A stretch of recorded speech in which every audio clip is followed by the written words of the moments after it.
Welcome to my YouTube channel nursing station. अगर आप पहली बार हमारे चैनल से जुड़ रहे हैं तो प्लीज़ सब्सक्राइब कीजिए। आज के लेक्चर में हम देखने वाले हैं हैंड हाइजीन। उसमें हम देखेंगे introduction, hand hygiene agent, types of hand washing, skin reactions related to hand hygiene, non compliance with hand hygiene and last one WHO multi model hand hygiene important strategy. तो ये topic बहुत ज़्यादा बड़ा होने के कारण मैंने इसको 3 पार्ट में डिवाइड किया है। तो इस वीडियो में हम हैंड हाइजीन पार्ट 1 देखेंगे।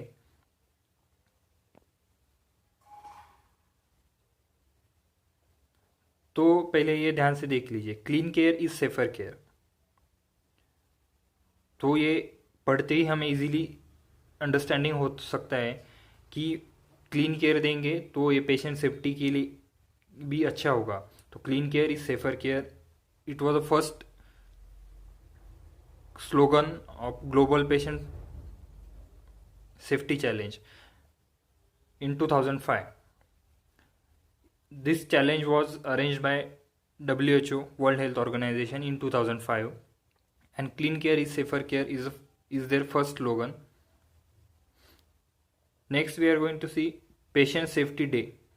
अब हम ये कहा किस दिन सेलिब्रेट करते हैं, तो ये सेलिब्रेट करते हैं हम 17 सितंबर। हर साल हम सेलिब्रेट करते हैं, लेकिन पहली बार ये कब सेलिब्रेट हुआ था, तो 17 सितंबर 2019 में ये पहले टाइम सेलिब्रेट हुआ था। तो एग्ज़ाम के प्रिपरेशन के बारे में सोचा जाए तो ये इम्पोर्टेंट है कि पेशेंट सेफ्टी डे कब सेलिब्रेट होता है। तो 17 सितंबर एवरी ईयर होता है, और फर्स्ट टाइम कब हुआ था, तो 2019 में 17 सितंबर को हुआ था।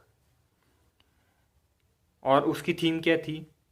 Patient safety a global health priority. तो ये पेशेंट सेफ्टी डे की थीम थी। उसके बाद में उसका स्लोगन था speak up for patient safety.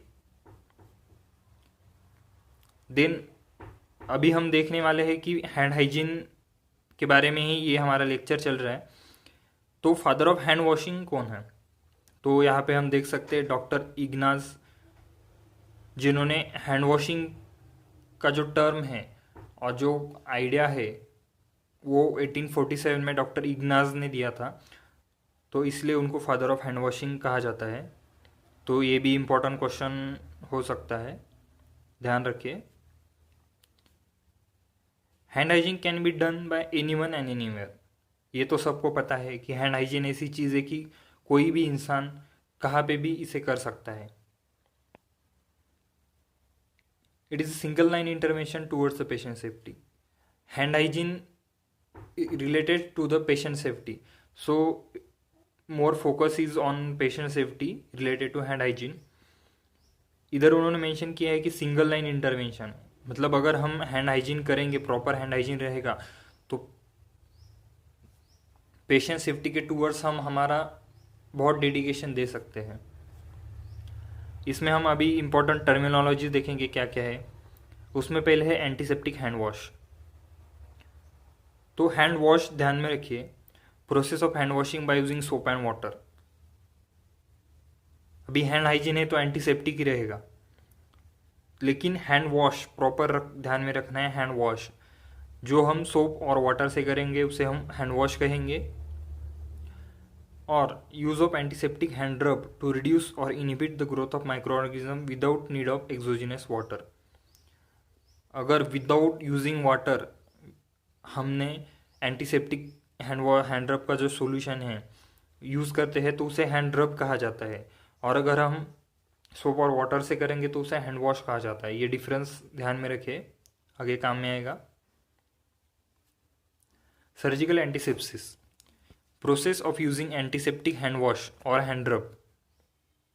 ये दोनों चीज़ें यहाँ पे ध्यान में रखिए। सर्जिकल एंटीसेप्सिस में यूजिंग एंटीसेप्टिक हैंड वॉश और hand rub pre operatively by surgical team members to eliminate transient flora. तो ट्रांजिएंट फ्लोरा क्या है हम आगे देखने वाले हैं। तो इलिमिनेट करना है ट्रांजिएंट फ्लोरा को and to reduce resident flora, और जो रेसिडेंट फ्लोरा होता है उसे हमें कम करना है।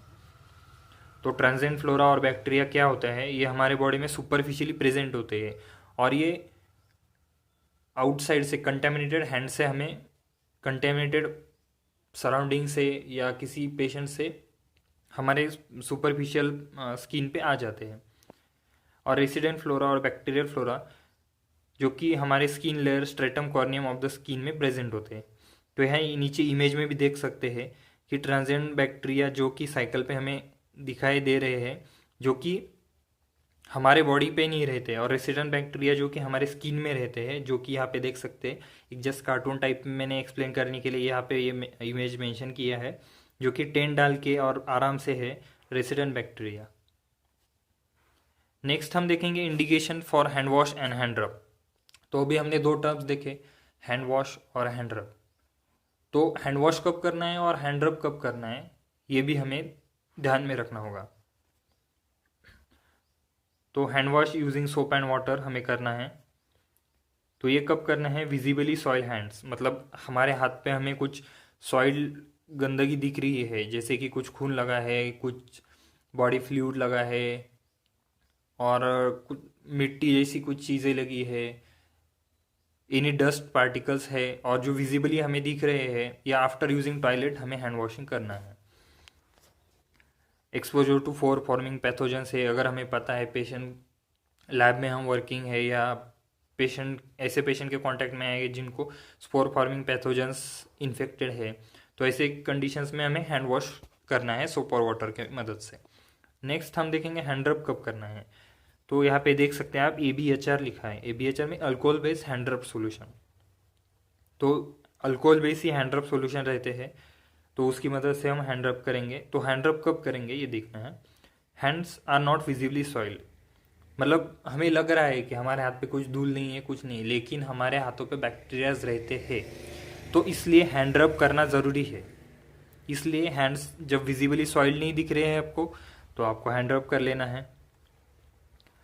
और मेन नोट है कि सोप वाटर और अल्कोहल बेस्ड हैंड रब सॉल्यूशंस एट अ टाइम हमें यूज़ नहीं करना है, कोई भी एक ही चीज़ हमें यूज़ करना है। जैसे कि मैंने अभी इंडिकेशंस दिया है, हैंड वॉश कब करना है और हैंड रब कब करना है, उसके हिसाब से हमें वो यूज़ करना है। 5 मूवमेंट्स ऑफ हैंड हाइजीन, ये हमें सीक्वेंस में याद रखना है। देखो sequence is important. First is before touching the patient, when we enter the patient surrounding, before touching the patient we have to follow hand hygiene protocols. Then second, before clean and aseptic procedures, जैसे कि हम injection दे रहे हैं या कोई procedure कर रहे हैं, माउथ केयर दे रहे हैं पेशेंट को, तो हमें हैंड वॉश और हैंड हाइजीन प्रॉपर फॉलो करना है। Then after exposure to body fluids, जैसे कि इंजेक्शन देते देते कभी बॉडी फ्लूइड्स स्पिलेज हो गया, हमारे हाथ पे लग गए, तो हमें हैंड हाइजीन फॉलो करना है। आफ्टर टचिंग द पेशेंट, जैसे कि हमारा इंजेक्शन देके हुआ है, बॉडी मतलब बॉडी फ्लूइड से हमारा कांटेक्ट नहीं आया है, फिर भी हमें हैंड हाइजीन प्रोटोकॉल फॉलो करना है, क्योंकि हम पेशेंट को टच करके उसके स्किन पे जो रेसिडेंट और ट्रांजिएंट बैक्टीरियाज होते हैं वो हम कैरी कर सकते हैं। उसके बाद में after touching the patient surrounding, तो ये ऐसा नहीं है कि हमें एक बार में ही सब 5 मूवमेंट्स करने ही होंगे, गए हम अंदर पेशेंट को, तो कभी कभी हो सकता है हम पेशेंट सराउंडिंग में जाते हैं लेकिन पेशेंट को टच नहीं करेंगे।